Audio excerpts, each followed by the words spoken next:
जय माता दी दोस्तों। चलिए बात करते हैं सितंबर माह के पहले सप्ताह के कुंभ राशि फल के बारे में। 1 सितंबर से 7 सितंबर तक के ग्रहों की स्थिति कैसी रहेगी। तो देखिए, ये जो सितंबर माह का पहला सप्ताह है, इस सप्ताह के अंतिम दिन आखिरी चंद्र ग्रहण भी लगने वाला है, जो कि इस साल का आखिरी चंद्र ग्रहण रहेगा और पितृपक्ष इस दिन से शुरू होने वाले हैं। बाकी ग्रहों की स्थिति देखें तो बुध देव और सूर्य और केतु, ये 3 ग्रह सिंह राशि में रहेंगे, तो बुधादित्य योग बन जाएगा। शुक्र कर्क राशि में है, गुरु मिथुन राशि में, शनि मीन राशि में वक्री अवस्था में, और राहु कुंभ राशि में, मंगल कन्या राशि में। इस तरह से इन ग्रहों की स्थिति है और इन ग्रहों से योग भी बन रहे हैं और इन योगों का प्रभाव भी रहेगा। अब ये किस तरह से रहेगा, इसके बारे में जान लेते हैं।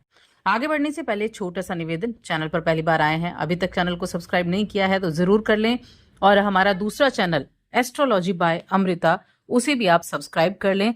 आपको लिंक मिल जाएगा या तो टाइटल में या डिस्क्रिप्शन में, वहां सितंबर माह का राशिफल भी अपलोड किया जा चुका है। तो कुंभ राशि की मैं बात कर रही हूं इस सितंबर माह के पहले सप्ताह के बारे में।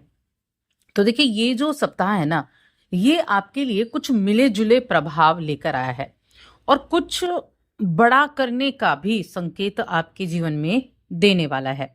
सबसे पहले आपके स्वास्थ्य की बात करें तो आपके सप्तम भाव में सूर्य, बुध और केतु विराजमान है। आपकी राशि में राहु बैठे हैं और पंचम भाव में गुरु बृहस्पति हैं। तो ये जो स्थिति बनती है, हाँ, छठे घर में आपके शुक्रदेव बैठे हैं। स्वास्थ्य के कारण देखिए, स्वास्थ्य मिला जुला रहेगा, लेकिन अगर आप एफर्ट नहीं करेंगे तो स्वास्थ्य के कारण ही आपके अंदर आत्मविश्वास की कमी हो जाएगी। तो थोड़ा सा हेल्थ को अपने इम्प्रूव करना है, हेल्थ के लिए थोड़ा ध्यान रखने की आवश्यकता है। बाकी चीजें देखें तो भावनाओं में बह सकते हैं, भावुक हो सकते हैं, और भावनाओं में बहकर कोई भी निर्णय लें, कोई भी काम करें तो आप कह सकते हैं वो उतना अच्छा आपको रिजल्ट नहीं देकर जाता है। तो किसी भी तरह से ऐसी चीजों में आपको पढ़ने से बचना होगा। और हमेशा एक चीज आपको ध्यान रखनी है, कभी भी कोई भी स्थिति एक जैसी नहीं रहती, समय बदलता रहता है। ऐसे में जब भी आपको ऐसा लगे कि कोई प्रॉब्लम है या फिर आप किसी भी तरीके से कोई डिसीजन नहीं ले पा रहे हैं, कोई कार्य नहीं कर पा रहे हैं, ऐसी स्थिति में थोड़ा धैर्य, सूझबूझ के साथ आपको काम करना चाहिए। बाकी ये जो समय रहेगा, ये आपके कामकाज के सिलसिले में ठीक ठाक है। छोटी मोटी बातों को अवॉइड करना है अपने ऑफिस में, और अपने जो आपके सहयोगी हैं, साथ काम करने वाले लोग हैं, उनके साथ अच्छे से तालमेल बनाकर रखना होगा। कामकाज के सिलसिले में ही यात्रा करनी पड़ सकती है। ये यात्रा लंबी दूरी की भी हो सकती है और छोटी दूरी की भी, यानी कि यात्रा पर इस दौरान, इस सप्ताह में निकलना पड़ सकता है। करियर, कारोबार की दृष्टि से ये सप्ताह राहत देने वाला भी रहेगा। इस दौरान बाजार में आई तेजी का लाभ उठाने में आप कामयाबी हासिल कर पाएंगे, तो उन चीजों के लिए अच्छा है। शेयर मार्केट वगैरह के लिए ये सप्ताह अच्छा है। आपके लिए कुछ चीजें बहुत अच्छे से निर्मित होने वाली हैं। ये सप्ताह आपको रचनात्मकता की तरफ लेकर जाएगा। आपकी सोच को भी सोच के जरिए आप नए अवसरों तक भी पहुंच पाएंगे। और देखिए, विचार बहुत महत्व रखते हैं किसी भी चीज में, कि आप किन चीजों के बारे में कैसे विचार रखते हैं, क्या सोचते हैं। तो आपके विचारों के द्वारा आपके काम की सराहना भी होगी। किसी भी तरह की आप कुछ बचत की योजना बनाते हैं या आप बचत के लिए निवेश करते हैं, तो वो लाभकारी रहेगी। वहां लाभ आपको मिलने का संकेत बना हुआ है। इसके अलावा कुंभ राशि के जो जातक हैं, ये समय उन लोगों के लिए बहुत अच्छा है, किसी तरह के मीडिया के फील्ड से जुड़े हैं, किसी तरह के फैशन डिजाइनिंग के फील्ड से हैं, या कहीं तो कलात्मक रचनात्मक फील्ड से जुड़े हुए हैं, ऑनलाइन आप काम करते हैं, घर से दूर रहकर आप काम करते हैं, तो उन लोगों के लिए ये समय काफी अच्छे रिजल्ट देने वाला बना हुआ है। अब सप्तम भाव में केतु भी बैठे हैं, ऐसे में आपको थोड़ा सा ध्यान रखना होगा। देखिए, बुध, सूर्य और केतु, ये 3 ग्रह बैठे हैं सप्तम भाव में। तो एक तो जब भी आप बाहर जाते हैं तो अपने पर्स, अपना वॉलेट, उसको आपको संभाल कर रखना है, कहीं खो ना जाए। तो ऐसी चीजों का ध्यान रखना है। किसी भी तरह की विपरीत परिस्थिति हो, खुद को सावधान रखना है। तो सावधानी की कमी इस सप्ताह में बिल्कुल नहीं करनी है। सावधान जितना रहेंगे उतना अच्छा रहेगा।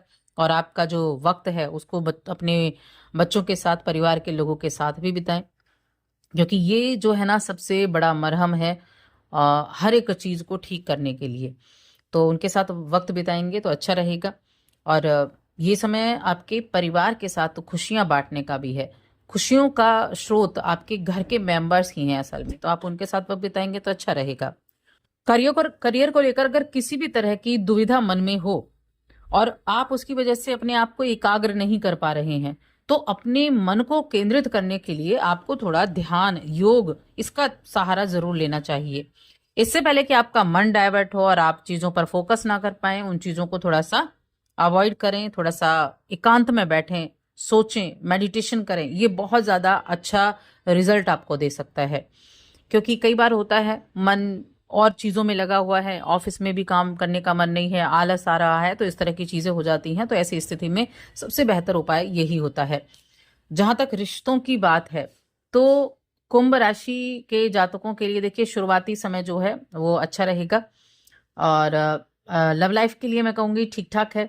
वैवाहिक जीवन में थोड़ी सावधानी जरूर रखनी है, क्योंकि यहाँ हो सकता है पार्टनर अपनी मर्जी चलाए, जीवन साथी का समर्थन कम देखने को मिले।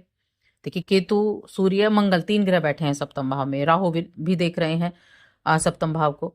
तो कहीं ना कहीं ये थोड़ा एग्रेशन दे देता है, थोड़ा सा गुस्सा दिला देता है, कहीं विचारों में एक साथ सहमति ना होना, ऐसी स्थितियां पैदा कर देता है।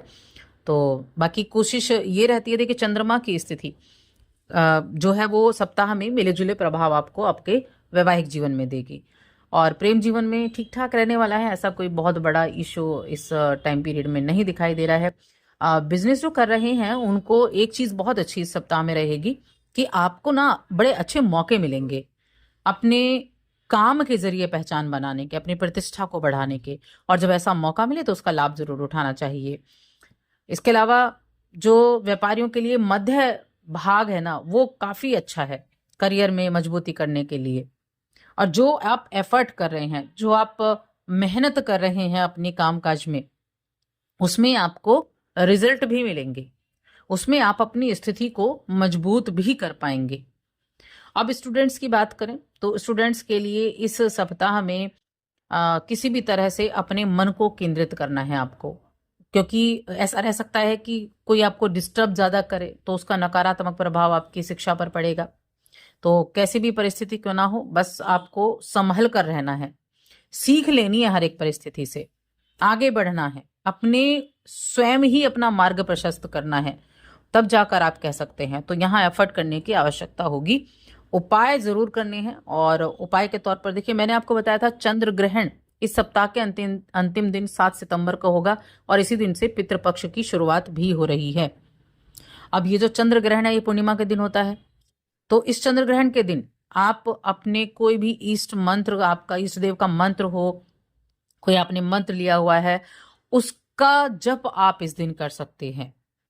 और साथ में कुछ ना कुछ दान पुण्य भी आप जरूर करें।